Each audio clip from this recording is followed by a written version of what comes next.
Cyber પ્રેરિત છેતરપિંડી અને તેના નિવાસન તંત્રનું વિઘટન વિષયક દ્વિદિવસીય રાષ્ટ્રીય પરિસંવાદમાં કેન્દ્રીય ગૃહમંત્રી અમિત શાહે સહભાગી થઈ માર્ગદર્શન પૂરું પાડ્યું. કેન્દ્રીય ગૃહ મંત્રાલયના નેજા હેઠળ કાર્યરત ભારતીય સાયબર ગુના સમન્વય કેન્દ્ર અને કેન્દ્રીય અન્વેષણ બ્યુરો એટલે કે CBI દ્વારા સંયુક્ત રીતે રાષ્ટ્રીય પરિષદનું આયોજન નવી દિલ્હીમાં કરવામાં આવ્યું હતું.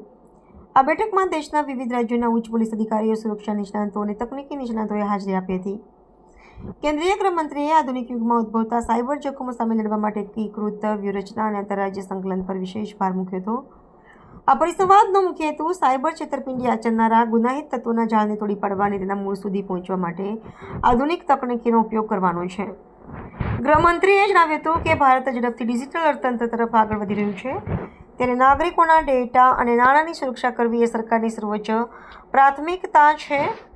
કોન્ફરન્સ દરમિયાન સાયબર ગુનાઓના નિવારણ માટે સ્થાપિત કરવામાં આવેલી નવીનતમ પ્રણાલીઓ અને તપાસ પદ્ધતિઓનું નિદર્શન પણ કરવામાં આવ્યું હતું. નિષ્કર્ષમાં ગૃહમંત્રીએ તમામ સુરક્ષા એજન્સીઓને કૃત્રિમ બુદ્ધિ અને અત્યાધુનિક સોફ્ટવેરના માધ્યમથી સાયબર ગુનેગારો સામે આક્રમક અભિગમ અપનાવવા આહ્વાન કર્યું હતું. ભવિષ્યમાં સાયબર સુરક્ષાના ક્ષેત્રમાં ભારતને વિશ્વમાં અગ્રેસર બનાવવા માટે કાયદાકીય માળખામાં જરૂરી ફેરફારો અને શૈક્ષણિક અભિયાન ચલાવવાની પણ ચર્ચા કરવામાં આવી હતી. આ પરિષદ સાયબર સુરક્ષાના ક્ષેત્રમાં વિવિધ એજન્સીઓ વચ્ચે માહિતીના આદાન પ્રદાન માટે એક સક્ષમ મંચ સાબિત થઈ છે.